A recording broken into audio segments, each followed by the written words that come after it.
भारत की सेना ने पाकिस्तान पर सर्जिकल स्ट्राइक, एयर स्ट्राइक फिर कर दी और पाकिस्तान जो हमारे देश में घुस करके हमारे भारतीय लोगों को, आम जनता को मार रहा था आतंकवाद के रूप में, आज आतंकवाद का सफाया करने की तारीख सुनिश्चित हो गई और अब पूर्ण रूप से हमारे देश के प्रधानमंत्री जी के द्वारा अब पाकिस्तान की ओर ये जो सर्जिकल स्ट्राइक की जा रही है ये अति सराहनीय है। जैसे को तैसा जवाब तो देना ही चाहिए। पाकिस्तान अपनी सारी हदें पार कर रहा है तो अब उसे उसकी भाषा में ही समझाना धर्म है। जो जैसे माने उसे वैसे समझाओ, प्यार से माने तो प्यार से, अब मिसाइल से माने तो मिसाइल से, तो समझाना ही पड़ेगा। अब क्या करें? याद रखिएगा, आज तो जंग पाकिस्तान से छिड़ी है, कल को जंग यदि भारत के ही गद्दारों से छिड़ जाएगी तो क्या जीत पाओगे? अपनी छाती पे हाथ रख के बताओ कि कल भारत के भीतर, चलो पाकिस्तान तो बाहर है हमसे, उससे लड़ना आसान है, पर कल को भारत के अपने लोग गद्दारी करेंगे, विधर्मी लोग, तो क्या लड़ पाओगे? अपनी बेटियों को सुरक्षित बचा पाओगे? क्योंकि तुम जातियों के नाम पे बटे रहोगे ना। इसलिए कहता हूं, एक अच्छा भारत देखना चाहते हो, एक अच्छे भारत का निर्माण करना चाहते हो, तो सबसे पहले जातियों के नाम से जो बटे हो वो जातियां व्यवस्था के लिए हैं, व्यवस्था तक सही है, इसके आगे जातियों को गले मिल करके रहो भाई भाई। क्यों जी, बात सही है? तो कितने लोग गले मिल के रहेंगे? अपने शूद्र भाइयों को गले लगाओ, शूद्र भाइयों के पास आटा दाल चावल लेकर जाया करो, उनकी बेटी के विवाह में थोड़ा सहयोग किया करो। तुम सहयोग नहीं करते, क्रिश्चियन लोग सहयोग कर देते हैं तो वो लोग क्रिश्चियन अपना लेते हैं। थोड़ा तुम सहयोग करो ना अपनों का। अपने का साथ हम नहीं देंगे तो कौन देगा? मैं भेद नहीं करता। अच्छा ये बताओ, जब गांव में बच्चा पैदा होता है तो बच्चे, पहले के जमाने में नरा काटने कौन आता था बच्चे का? जोर से मैया बताओ ना मेरी माँ। गांव के एक ताई आया करती थी ना, जैसे ताई माँ कहते हैं। गांव की एक महिला होती थी जो शूद्र समाज से होती थी, वो तुम्हारे बच्चे का नरा काटती और उसके गले में, मुंह में हाथ डाल के उस बच्चे के मुंह की गंदगी साफ करती और वो तुम्हारे बच्चे को नहलाती। कहते हैं जब तक वो बच्चे को ना नहलाए तब तक तुम्हारा बच्चा शुद्ध नहीं होता। तो सोचो, जिस माता के नहलाने से तुम्हारा बच्चा शुद्ध होता होगा, भला वो माता अशुद्ध कैसे हो सकती है? भला वो शूद्र माता अशुद्ध कैसे होगी बताओ? ये केवल गलत फहमियां पाल ली लोगों ने। ऊंच नीच का बताओ, भगवान राम ने शबरी को गले लगाया कि नहीं? जोर से। क्या शबरी के बेर नहीं खाए राम? क्या निषाद राज को गले नहीं लगाया? जब राम भेदभाव नहीं करते तो हम कौन होते हैं भेदभाव करने वाले? तो मेरे प्यारे भारतवासियों, मेरे को पक्का वादा करो कि कभी आपस में ना लड़ोगे। ब्राह्मण क्षत्रिय वैश्य शूद्र, जहां ब्राह्मण क्षत्रिय वैश्य शूद्र मिल जाएं, गले लगाओ। चारों भाई। कितने भाई हैं? और सुनो, हमारे 4 भाई और हैं, 4 भाई और हैं हमारे। कौन कौन? वो भी सुनो, कंफ्यूज ना हो इसलिए बता रहा हूं। हमारा भाई कौन है? हिंदू और जैन। बोलो जैन। ये जैन कौन है? ये जैन हमारा भाई है। हिंदू, जैन और सिख। कौन? सिख। सिख समझते हो ना? पंजाबी पगड़ी, सिख। और चौथे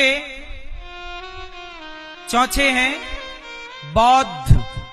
वो बौद्ध लोग भले अपने को अपना नहीं मानते, लेकिन सच्चाई यही है कि हम 4 भाई ये भी हैं। देखो, जैन लोग भी हम हिंदुओं की तरह ही रहते हैं, वो भी हमारे अपने हैं। वो हिंदुओं की एक शाखा जैन है। हिंदुओं से ही कट करके एक ये हमारे पंजाबी सिख भाई हो गए। गुरु नानक देव जी ब्राह्मण हैं। गुरु नानक देव जी स्वयं कौन है? ब्राह्मण। और वो सब सनातन गुरु ग्रंथ साहब में कई बार भगवान राम का नाम आया है। गुरु ग्रंथ साहब में कई बार भगवान विष्णु का नाम आता है। तो हमारे जो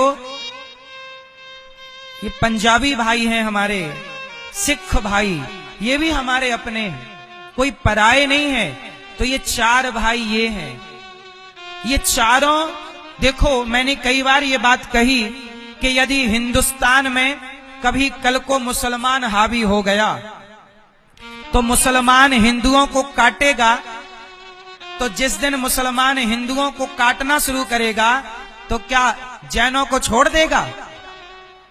तो क्या बौद्धों को छोड़ देगा? क्या सिखों को छोड़ देगा? बोलो। जिस दिन मुसलमान, जब कश्मीर से पंडित खदेड़े गए तो उस बीच में वहां जैन यदि था तो जैन भी तो खदेड़ा गया। बौद्ध का घर रहा होगा तो बौद्ध भी तो खदेड़ा गया। और यदि वहां पर कोई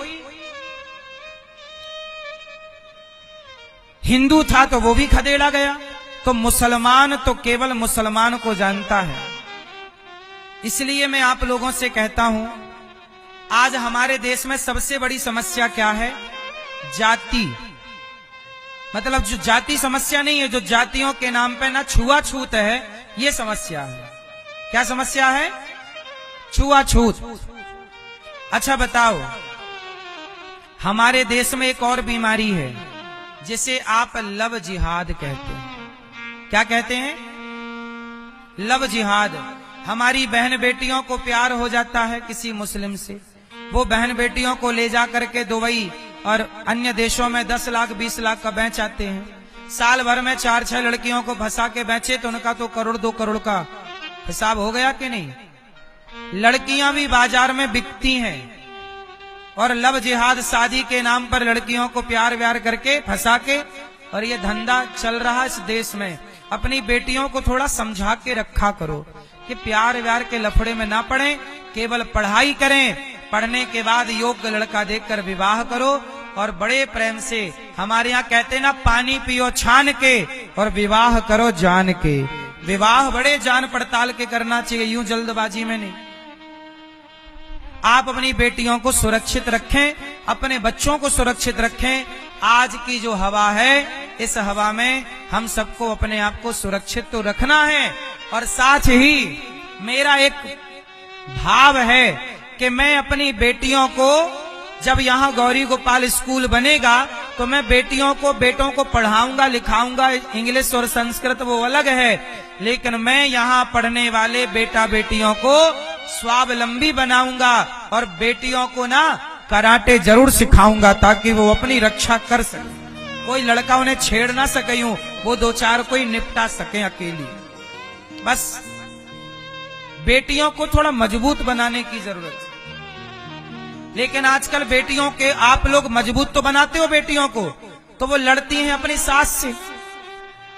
मजबूत है तो लड़ रही है, पति से लड़ती है। इतना मजबूत नहीं होना कि सास को पछाड़ दो। सास को नहीं पछाड़ना, ना तो पति को पछाड़ना है। आपको मजबूत इसलिए किया जा रहा है कि कल को कोई नालायक आपकी तरफ गलत दृष्टि रखे तो आप अपनी रक्षा कर सको। आपके भीतर संस्कार हम इतने भरेंगे इस स्कूल के द्वारा कि आप बेधर्मियों से तो लड़ लोगी, लेकिन अपने रिश्ते चलाने में आप बहुत अच्छी होंगी या होंगे, लड़के हो लड़कियां दोनों।